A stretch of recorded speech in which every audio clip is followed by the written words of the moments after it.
திருமலை திருப்பதி தேவஸ்தானத்தில் பணியாற்றிய 4 பேர் மாற்று மதத்தினர் என இடைநீக்கம் செய்யப்பட்டுள்ளனர். மாற்று மதத்தைச் சேர்ந்த பொறியாளர் எலிசர், செவிலிகள் ரோசி, பிரேமாவதி மற்றும் மருந்தக உதவியாளர் அசுந்தா ஆகியோர் விவரங்களை மறைத்து பணிபுரிந்ததாகவும் அவர்கள் மீது நடவடிக்கை எடுக்கப்பட்டிருப்பதாகவும் கோயில் நிர்வாகம் தெரிவித்துள்ளது. தேவஸ்தானத்தின் கண்காணிப்பு பிரிவு ஆதாரங்களுடன் புகார் தெரிவித்ததன் அடிப்படையில் நடவடிக்கை எடுக்கப்பட்டிருப்பதாக கூறப்பட்டுள்ளது.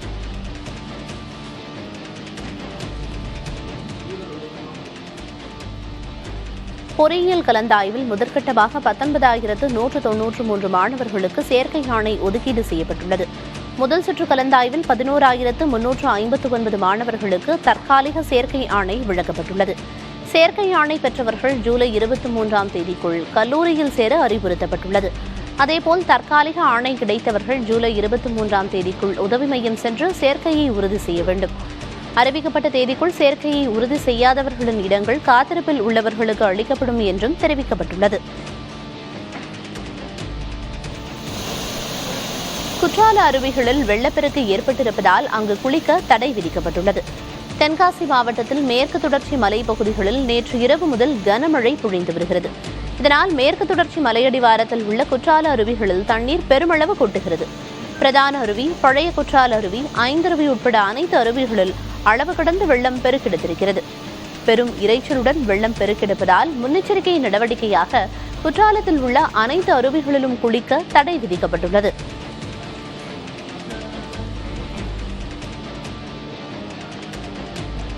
கம்பம் சுருளி அருவியில் வெள்ளப்பெருக்கு ஏற்பட்டிருப்பதால் சுற்றுலா பயணிகள் அருவியில் குளிப்பதற்கு வனத்துறையினர் தடை விதித்துள்ளனர்.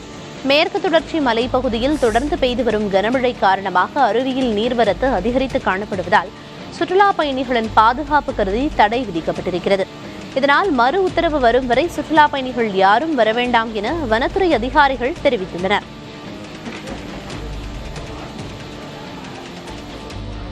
உதகையில் பெய்து வரும் கனமழை மற்றும் பலத்த காற்றின் காரணமாக வனத்துறையின் கட்டுப்பாட்டில் உள்ள பைன் ஃபாரஸ்ட், 8வது மைல் ட்ரீ பார்க் மற்றும் அவலாஞ்சி ஆகிய சுற்றுலா தலங்கள் தற்காலிகமாக மூடப்பட்டுள்ளன. மரங்கள் விழும் அபாயம் இருப்பதால் சுற்றுலா பயணிகள் மற்றும் பொதுமக்களின் பாதுகாப்பு கருதி இந்த நடவடிக்கை எடுக்கப்பட்டிருப்பதாக மாவட்ட வன அலுவலர் கௌதம் தெரிவித்துள்ளார்.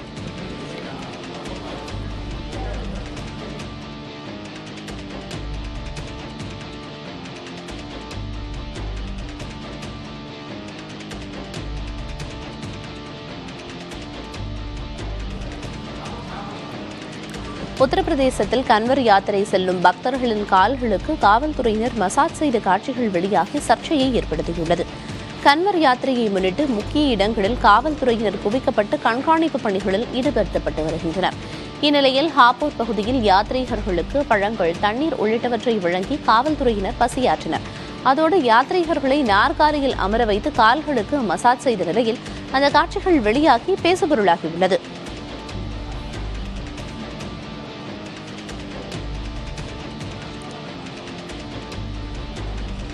உலகின் முன்னணி OTT நிறுவனங்களில் ஒன்றான நெட்ஃபிளிக்ஸ் வருவாய் எதிர்பார்ப்புகளை மிஞ்சி ஏப்ரல் முதல் ஜூன் வரையிலான காலாண்டில் 27,000 கோடி ரூபாயை தொட்டுள்ளது.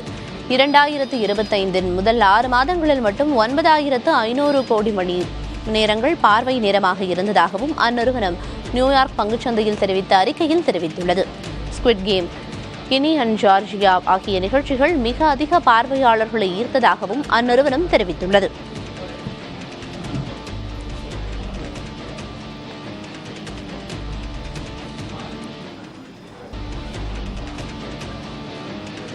திருவள்ளூர் மாவட்டத்தில் பாலியல் வன்கொடுமையால் பாதிக்கப்பட்ட சிறுமிக்கு நீதி கோரி காவல் நிலையத்தை முற்றுகையிட்டு பொதுமக்கள் போராட்டத்தில் ஈடுபட்டனர். 8 வயது சிறுமியை பாலியல் வன்கொடுமை செய்த இளைஞரை கைது செய்ய வலியுறுத்தி போராட்டத்தில் ஈடுபட்ட மக்கள் தடுப்புகளை உடைத்து ஆரம்பாக்கம் காவல் நிலையத்திற்குள் நுழைய முற்பட்டதால் பரபரப்பு ஏற்பட்டது. காவல் நிலையத்திற்குள் செல்ல அனுமதி மறுக்கப்பட்டதால் சாலையில் அமர்ந்து போராட்டத்தில் ஈடுபட்டனர். இதில் உள்ளூர் மக்களுடன் இணைந்து அதிமுகவினரும் ஆர்ப்பாட்டத்தில் ஈடுபட்டனர். 8 நாட்களாகியும் குற்றவாளி கைது செய்யப்படாததாக கூறிய அப்பகுதி மக்கள் பாதிக்கப்பட்ட சிறுமிக்கு நீதி கிடைக்கும் வரை போராட்டத்தை தொடருவோம் என அறிவித்துள்ளனர். நாமக்கல் மாவட்டத்தில் சிறுநீரகம் திருடி விற்பனை செய்யப்பட்டதை விசாரணை குழு உறுதி செய்துள்ளது. சிறுநீரக விற்பனை தொடர்பாக பெண் ஒருவரின் வீடியோ வெளியான நிலையில் சுகாதார திட்ட இயக்குநர் வினித் தலைமையில் விசாரணை குழு அமைக்கப்பட்டது. அது தொடர்பாக நாமக்கல் மாவட்ட ஊரக நலப்பணிகள் இணை இயக்குநர் நடத்திய விசாரணையில் 6 பேரின் சிறுநீரகங்கள் விற்கப்பட்டிருப்பது தெரியவந்துள்ளது. பாதிக்கப்பட்ட பெண்ணிடமிருந்து வாக்குமூலம் பெறப்பட்டுள்ளது. மற்ற 5 பேர் போலி முகவரியை பயன்படுத்தியிருப்பதும் கண்டுபிடிக்கப்பட்டுள்ளது. சம்பந்தப்பட்டவர்களை அணுகிய கிட்னி திருட்டு கும்பல் அவர்களுக்கு போலி சான்றிதழ்களை தயாரித்து கொடுத்துள்ளது. முதற்கட்ட விசாரணையில் நாமக்கல் மாவட்டத்தில் சிறுநீரக விற்பனை நடந்திருப்பது உறுதியாக தெரியவந்துள்ளது. இஸ்ரேல் சிரியா இடையே போர் நிறுத்த ஒப்பந்தம் அமலுக்கு வந்துள்ளது. சிரியாவின் டமாஸ்கஸ் நகரில் சில நாட்களுக்கு முன் இஸ்ரேல் வான்வழி தாக்குதல் நடத்தியது. அதில் குழந்தைகள் உட்பட 300க்கும் அதிகமானோர் உயிரிழந்தனர். சிரியாவில் சிறுபான்மையினராக உள்ள ட்ரூஸ் மக்களின் பாதுகாப்பை உறுதி செய்ய வேண்டும், தெற்கு பகுதியில் உள்ள அரசின் படைகளை திரும்பப் பெற வேண்டும் என இஸ்ரேல் தெரிவித்திருந்தது. தாக்குதல் அதிகரிக்கப்படலாம் என அச்சம் எழுந்த நிலையில் இரு நாடுகள் இடையே போர் நிறுத்த ஒப்பந்தம் அமலுக்கு வந்துள்ளது. துருக்கிக்கான அமெரிக்க தூதர் இதனை உறுதி செய்துள்ளார்.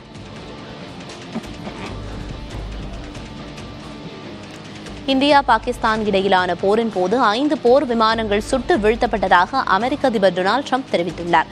குடியரசுக் கட்சி எம்பிக்களுக்கு வெள்ளை மாளிகையில் அளிக்கப்பட்ட விருந்தின் போது உரையாற்றிய அதிபர் ட்ரம்ப் வர்த்தக ஒப்பந்தத்தை வைத்து இந்தியா பாகிஸ்தான் இடையிலான போரை தான் நிறுத்தியதாக கூறினார். அந்த போரின் போது 5 போர் விமானங்கள் சுட்டு வீழ்த்தப்பட்டதாக குறிப்பிட்ட அதிபர் ட்ரம்ப் போரை நிறுத்தியது மிகவும் பெருமையாக இருப்பதாக தெரிவித்தார்.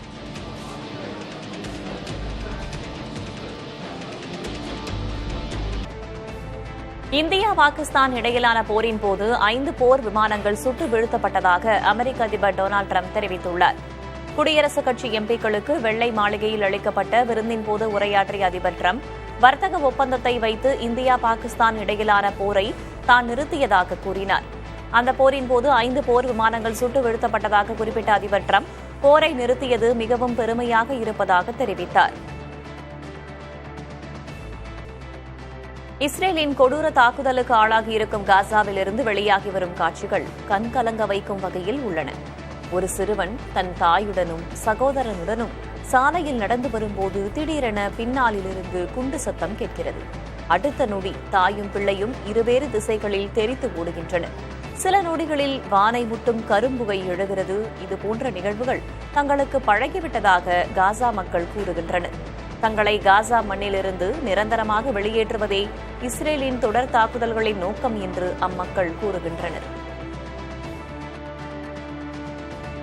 சீன பொறியாளர்களை கொண்டு அமெரிக்க ராணுவத்திற்கு தொழில்நுட்ப உதவிகள் வழங்குவதை நிறுத்திக் கொண்டதாக மைக்ரோசாப்ட் அறிவித்துள்ளது. சீன பொறியாளர்களால் முக்கியத்துவம் வாய்ந்த தரவுகள் கையாளப்படுவது பாதுகாப்பு அச்சுறுத்தல் என புலனாய்வு தகவல் வெளியானதை அடுத்து இந்த நடவடிக்கை எடுக்கப்பட்டுள்ளது.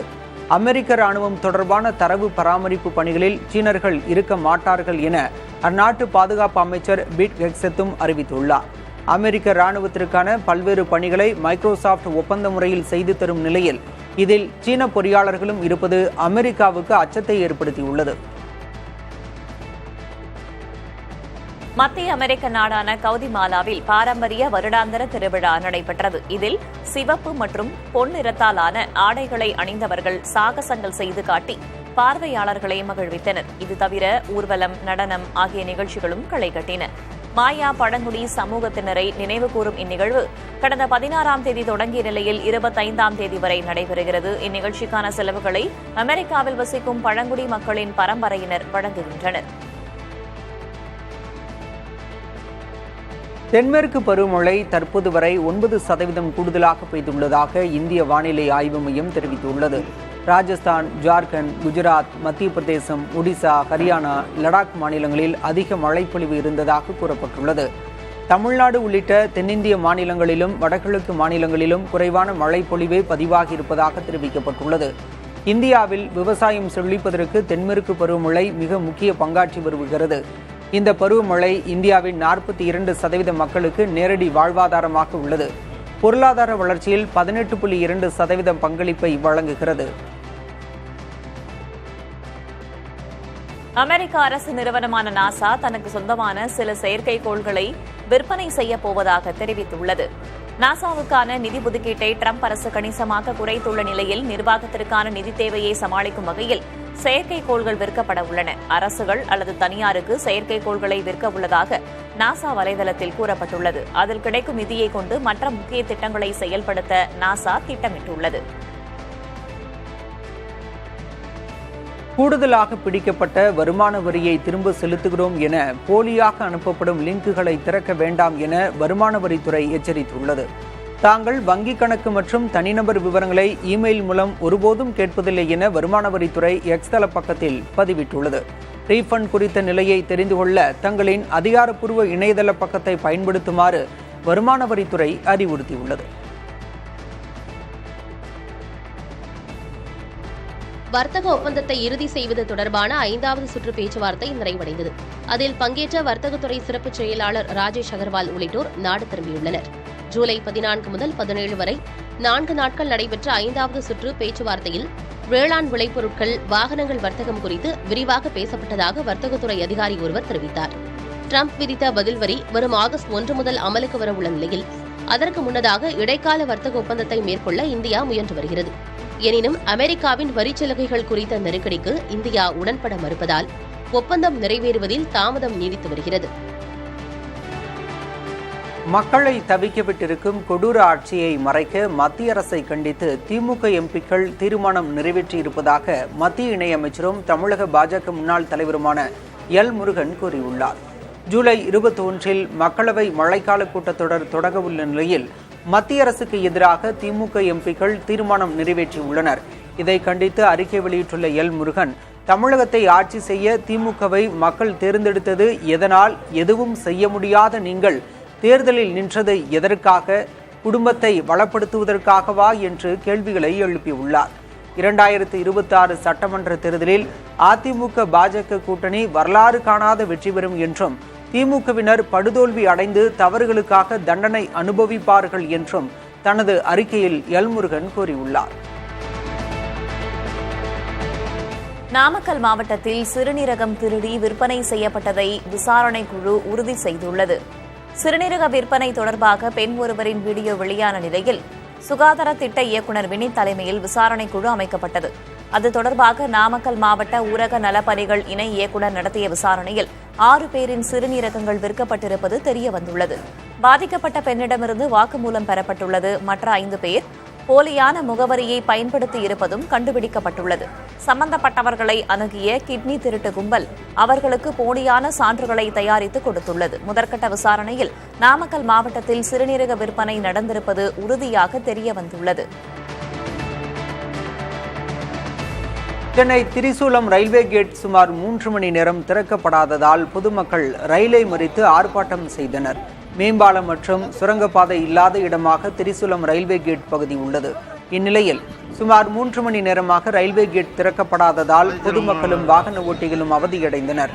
இது தொடர்பாக ரயில்வே கேட் ஊழியரிடம் பலமுறை கேட்டும் எந்தவித பதிலும் இல்லாததால் ஆத்திரமடைந்த பொதுமக்கள் தாம்பரம் நோக்கி சென்று கொண்டிருந்த ரயிலை மறித்து போராட்டத்தில் ஈடுபட்டனர். இதனால் ரயில் சேவை பாதிக்கப்பட்டது. திருவள்ளூர் மாவட்டத்தில் பாலியல் வன்கொடுமையால் பாதிக்கப்பட்ட சிறுமிக்கு நீதி கோரி காவல் நிலையத்தை முற்றுகையிட்டு பொதுமக்கள் போராட்டத்தில் ஈடுபட்டனர். 8 வயது சிறுமியை பாலியல் வன்கொடுமை செய்த இளைஞரை கைது செய்ய வலியுறுத்தி போராட்டத்தில் ஈடுபட்ட மக்கள் தடுப்புகளை உடைத்து ஆரம்பாக்கம் காவல் நிலையத்திற்குள் நுழைய முற்பட்டதால் பரபரப்பு ஏற்பட்டது. காவல் நிலையத்திற்குள் செல்ல அனுமதி மறுக்கப்பட்டதால் சாலையில் அமர்ந்து போராட்டத்தில் ஈடுபட்டனர். இதில் உள்ளூர் மக்களுடன் இணைந்து அதிமுகவினரும் ஆர்ப்பாட்டத்தில் ஈடுபட்டனர். 8 நாட்களாகியும் குற்றவாளி கைது செய்யப்படாததாக கூறிய அப்பகுதி மக்கள் பாதிக்கப்பட்ட சிறுமிக்கு நீதி கிடைக்கும் வரை போராட்டத்தை தொடருவோம் என்றும் அறிவித்துள்ளனர். திருவண்ணாமலை மாவட்டம் ஜவாது மலைப்பகுதிகளில் ஒற்றை காட்டு யானை வனங்கிராம சாலைகளில் சுற்றித் திரிவதால் மக்கள் வீதியில் ஆழ்ந்துள்ளனர். வனத்துறை விரட்டியும் மீண்டும் கிராம பகுதிகளுக்குள் யானை நுழைந்துள்ளதால் ஜமுனா மரத்தூர், கோமட்டி, அத்திப்பட்டு உள்ளிட்ட பகுதிகளில் வசிக்கும் மக்கள் வீட்டை விட்டு வெளியே வர அஞ்சுகின்றனர். வன நெடுஞ்சாலைகளிலும் செல்லும் வாகன ஓட்டிகளும் பொதுமக்களும் யானையால் கடும் சிரமங்களை சந்தித்து வருகின்றனர். வனத்துறையினர் யானையை மீண்டும் வனப்பகுதிக்குள் விரட்ட முயற்சி மேற்கொண்டு வருகின்றனர். 2024-25 நிதியாண்டில் இந்தியாவிலிருந்து தேயிலை ஏற்றுமதி 2.85% அதிகரித்துள்ளதாக தேயிலை வாரியம் கூறியுள்ளது. கடந்த நிதியாண்டில் 25 கோடியே 78 லட்சம் கிலோ தேயிலை ஏற்றுமதி செய்யப்பட்டுள்ளதாக தெரிவிக்கப்பட்டுள்ளது. இதில் வட இந்தியாவிலிருந்து ஏற்றுமதி 8.15% அதிகரித்துள்ள நிலையில் தென்னிந்தியாவிலிருந்து 4.92% குறைந்துள்ளதாக தெரிவிக்கப்பட்டுள்ளது. அதேபோல தேயிலை 1 கிலோவின் விலையும் 290 ரூபாய் 97 காசுகளாக அதிகரித்து காணப்பட்டது. முல்லை பெரியாறு அணையின் நீர்மட்டம் 129.80 அடியாக சரிந்துள்ளதால் தமிழ்நாட்டுக்கான நீர்த்திறப்பு வினாடிக்கு 1419 கன அடியாக குறைக்கப்பட்டுள்ளது.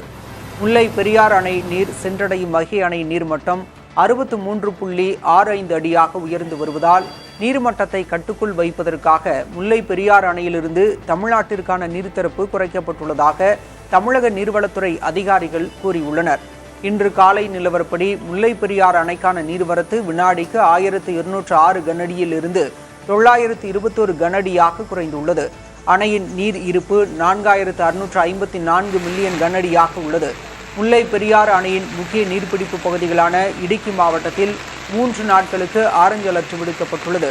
நீர்பிடிப்பு பகுதிகளில் 3ஆம் கட்டமாக துவங்கியுள்ள தென்மேற்கு பருவமழை விட்டுவிட்டு கனமழையாக பொழிந்து வருகிறது.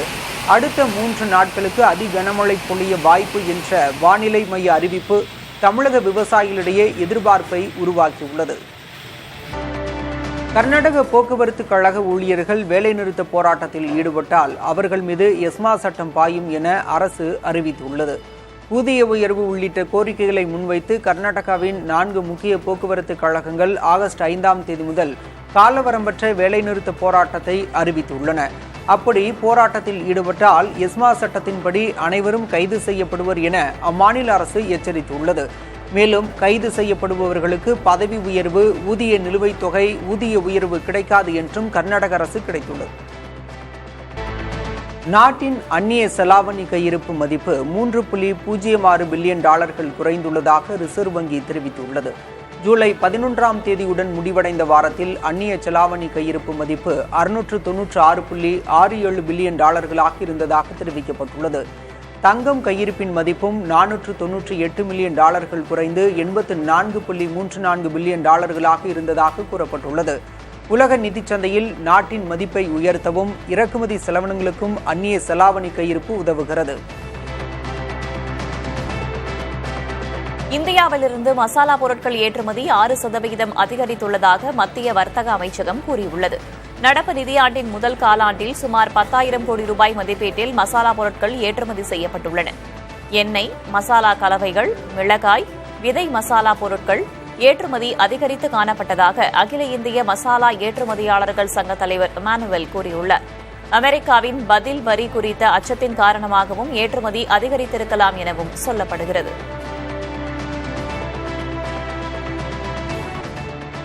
தமிழ்நாட்டில் உள்ள எந்த காவல் நிலையத்திலும் இனி முதல் தகவல் அறிக்கை பதிவு செய்யலாம் என டிஜிபி சங்கர் ஜிவால் தெரிவித்துள்ளார்.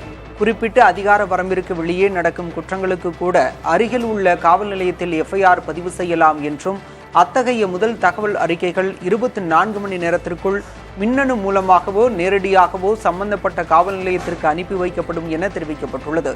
BNSS சட்டத்தின் ஒரு பகுதியாக தமிழ்நாடு குற்றவியல் நடைமுறைகள் அமலுக்கு வரும் நிலையில் டிஜிபி சங்கர் ஜிவால் இவ்வாறு கூறியுள்ளார். முற்றிலும் இந்தியாவிலேயே வடிவமைக்கப்பட்டு கட்டமைக்கப்பட்ட INS நிஸ்தர் என்ற கப்பல் வெள்ளிக்கிழமை கடற்படையில் சேர்க்கப்பட்டது. இந்த கப்பல் ஆழ்கடல் நடவடிக்கைகள் மற்றும் நீர்மூழ்கி கப்பல் மீட்புக்கு பயன்படுத்தப்படும். இதுபோன்ற கப்பல் உலகின் சில கடற்படைகளிடம் மட்டுமே உள்ளதாக தெரிவிக்கப்பட்டுள்ளது. INS நிஸ்தர் நட்பு நாடுகளுக்கும் நீர்மூழ்கி கப்பல் மீட்பு உதவிகளை வழங்கும் என்று கடற்படை தலைவர் அட்மிரல் தினேஷ் கே திரிபாதி தெரிவித்துள்ளார்.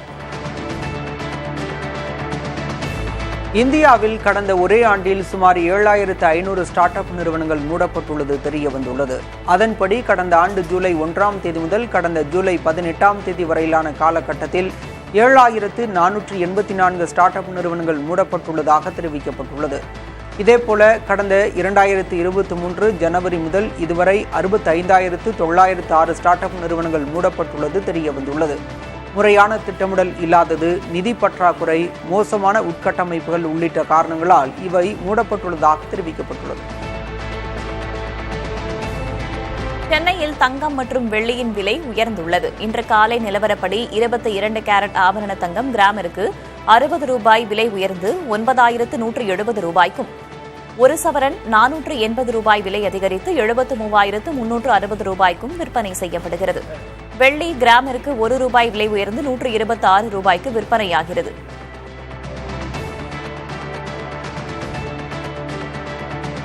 முகேஷ் அம்பானியின் ரிலையன்ஸ் இண்டஸ்ட்ரீஸ் நிறுவனம் நடப்பு நிதியாண்டின் முதல் காலாண்டில் இதுவரை இல்லாத அளவிற்கு லாபம் ஈட்டியதாக அறிவித்துள்ளது.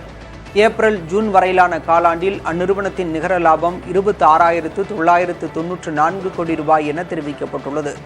ஜியோ பிளாட்ஃபார்ம்ஸ் நிகர லாபம் ₹7,110 கோடி உயர்ந்ததோடு வாடிக்கையாளர் எண்ணிக்கை 49,81,00,000 வளர்ந்துள்ளது. ரிலையன்ஸ் ரீட்டைல் வருவாயில் 11.3% வளர்ச்சி ஏற்பட்டுள்ளதுடன் புதிய FMCG பிராண்டுகள் வளர்ச்சி பெற்றுள்ளதாக தெரிவிக்கப்பட்டுள்ளது. இந்தியா கூட்டணிக்கு அடிப்படை சித்தாந்த ஒற்றுமை இல்லாததால் 2024 மக்களவைத் தேர்தலில் வெற்றி பெற முடியவில்லை என்று இந்திய கம்யூனிஸ்ட் கட்சியின் அரசியல் தீர்மானம் தெரிவித்துள்ளது. செப்டம்பர் 21 முதல் 25 வரை சண்டிகரில் நடைபெறவுள்ள கட்சி மாநாட்டில் நிறைவேற்றப்படவுள்ள தீர்மானத்தின் வரைவு வெள்ளிக்கிழமை வெளியிடப்பட்டது. இந்தியா கூட்டணியில் உள்ள பல கட்சிகள் தன்னிச்சையாகவும் போட்டி மனப்பான்மையுடனும் செயல்பட்டது வெற்றியை குறைத்ததாக தீர்மானம் சுட்டிக்காட்டியது. கேரளாவின் வயநாட்டில் சிபிஐ வேட்பாளருக்கு எதிராக ராகுல் காந்தி போட்டியிட்டது எதிர்க்கட்சிகளின் ஒற்றுமைக்கு தடையாக இருந்ததாகவும் கூறப்பட்டுள்ளது. தொகுதி பங்கீட்டு பேச்சுவார்த்தைகள் சச்சரவுகளுக்கு வித்திட்டதையும் கட்சிகளுக்குள் சித்தாந்த ஒத்துசைவு இல்லாததையும் தீர்மானம் விமர்சித்துள்ளது. இதனால் பாஜக எதிர்ப்பை தாண்டி வாக்காளர்களை ஈர்க்கும் வகையிலான பொதுவான கொள்கை திட்டத்தை உருவாக்க முடியவில்லை என்று கூறப்பட்டுள்ளது. இந்தியா கூட்டணியின் மிகப்பெரிய கட்சியான காங்கிரஸ் மதச்சார்பின்மை, கூட்டாட்சி போன்ற முக்கிய விவகாரங்களில் நிலைத்தன்மையை பேண வேண்டும் என்றும் இந்திய கம்யூனிஸ்ட் கட்சி வலியுறுத்தியுள்ளது. பதிவு செய்யப்பட்டு தேர்தல் ஆணையத்தால் அங்கீகரிக்கப்படாத அரசியல் கட்சிகளின் வருமானம் 2022-2023 ஆண்டில் 223% உயர்ந்துள்ளதாக ADR ஆய்வில் தெரியவந்துள்ளது. அதில் 73.26% கட்சிகள் தங்களது நிதி வரவுகள் மற்றும் செலவுகள் பற்றிய விவரங்களை வெளியிடவில்லை என ADR எனப்படும் சீர்திருத்தங்களுக்கான ஜனநாயக சங்கம் வெளியிட்ட ஆய்வறிக்கையில் கூறப்பட்டுள்ளது. 2015ற்கு பிறகு உருவான புதிய கட்சிகள் அதிக வருமானம் பெற்றுள்ளதாகவும் சில கட்சிகள் தொடக்கத்தில் குறைவாகவே வருமானம் காட்டினாலும் பின் எதிர்பாராத அளவுக்கு கோடிக்கணக்கில் நிதி பெற்றதும் தெரியவந்துள்ளது. அதிக வருமானம் பெற்ற கட்சிகள் உள்ள மாநிலங்களின் பட்டியலில் குஜராத் முதலிடத்திலும் பீகார், டெல்லி, உத்தரப்பிரதேசம் ஆகிய மாநிலங்கள் அடுத்தடுத்த இடங்களிலும் உள்ளன. தமிழ்நாடு 5ஆம் இடத்தில் உள்ளது. UPI பரிவர்த்தனைகள் அதிகரித்து வரும் அதே வேளையில் கர்நாடக மாநிலத்தில் உள்ள சிறு வணிகர்கள் ரொக்க பண பரிமாற்றங்களுக்கு மாறியுள்ளனர். UPI பரிவர்த்தனைகள் வரம்புகளை மீறிய வருவாய் உள்ளதாக தெரிவிக்கும் விற்பனையாளர்களுக்கு வணிக வரித்துறை GST நோட்டீஸ் அனுப்பி வருகிறது. இதனால் பாதிக்கப்படுவதாக சிறு வணிகர்கள் கூறுகின்றனர். இதனால் கர்நாடகாவில் பூக்கடைகள், சாலையோர கடைகளிலும் இனி UPI கிடையாது, பணம் மட்டுமே செலுத்த வேண்டும் என கூறி வருகின்றனர். இந்நிலையில் ஜூலை 23ஆம் தேதி முதல் 3 நாட்களுக்கு கடைகளை அடைத்து போராட்டம் செய்யப்போவதாக தெரிவித்துள்ளனர். கிரிப்டோ கரன்சி வர்த்தகத்தை முறைப்படுத்துவது தொடர்பான சட்ட மசோதாவில் அமெரிக்க அதிபர் ட்ரம்ப் கையெழுத்திட்டிருக்கிறார். ஸ்டேபிள் கரன்சி என்று பெயரிடப்பட்டுள்ள இந்த கிரிப்டோ கரன்சிகள் அமெரிக்க டாலர் மதிப்பின் அடிப்படையில் செயல்படுத்தப்படுகின்றன. இதன் மூலம் பணப்பரிமாற்றங்களை கிரிப்டோ கரன்சிகள் வாயிலாக சட்ட ரீதியாக மேற்கொள்ள முடிவதோடு இதில் முதலீடு செய்பவர்கள் நலன்களும் உறுதிப்படுத்தப்படும். ஜீனியஸ் என்று பெயரிடப்பட்டுள்ள இச்சட்டம் உலக அளவில் கிரிப்டோ கரன்சி வர்த்தகம் செழிக்கவும் சட்ட ரீதியானதாகவும் மாற உதவும் என்று நிதித்துறை நிபுணர்கள் தெரிவித்துள்ளனர். ட்ரம்ப் தேர்தல் பரப்புரையின் போதே அமெரிக்காவை உலகின் கிரிப்டோ கரன்சி தலைநகராக மாற்றுவேன் என்று கூறியிருந்தார். அதே நேரம் அதிபர் ட்ரம்ப் குடும்பத்தினர் ஏற்கனவே கிரிப்டோ கரன்சி வர்த்தகம் நடத்தி வருகின்றனர். கிரிப்டோ கரன்சி மூலம் கிடைக்கும் வருவாய்க்கு ட்ரம்ப் குடும்பத்தினருக்கு மட்டும் இச்சட்டம் விலக்களித்துள்ளது சர்ச்சையை ஏற்படுத்தியுள்ளது. இச்சட்டத்தை எதிர்க்கட்சியான ஜனநாயக கட்சி கடுமையாக விமர்சித்துள்ளது. இந்தியாவில் வலி நிவாரண மருந்துகள் சந்தை மிகப்பெரிய வளர்ச்சியை கண்டு வருவதாக ஆய்வறிக்கைகள் கூறுகின்றன. தற்போதைய நிலையில் வலி நிவாரணிகள் சந்தை 5 ஆண்டுகளில் இரட்டிப்பாகி 16,000 கோடி ரூபாயை தொட்டுள்ளதாக தெரியவந்துள்ளது. 1552 வலி நிவாரணிகளில் சந்தைகளில் கிடைப்பதாகவும் ஒவ்வொரு வாரமும் புதியதாக 5 பிராண்டுகள் களமிறங்குவதாகவும் ஆய்வுகள் கூறுகின்றன. வாழ்க்கை முறை மாற்றங்கள் தான் வலி நிவாரணிகளின் தேவை அதிகரிக்க காரணமாக இருப்பதாக மருத்துவர்கள் கூறுகின்றனர்.